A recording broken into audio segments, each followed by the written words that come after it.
Making a meal for Nim.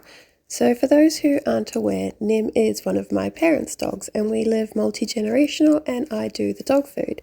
This isn't how Nim normally gets her food, but I wanted to do a video to show how I make a meal for her when she has a few intolerances.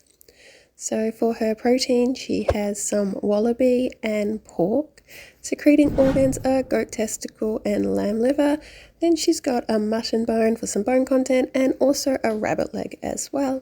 For her plant matter, she's got broccoli, some carrot and kale, enoki and kiwi fruit.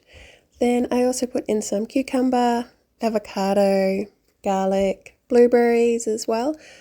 Nim usually has her plant matter all mixed in together, but I thought it'd be interesting to do it like this and see what she picked and what she left behind. She also got ascophyllum nudosum seaweed for dental health, and she gets her own joint supplements later, and then decorated it with some green tea flowers, some marjoram and mint, and then I poured over the myoglobin as well that was left over from the meat. Let's see if Nim likes it.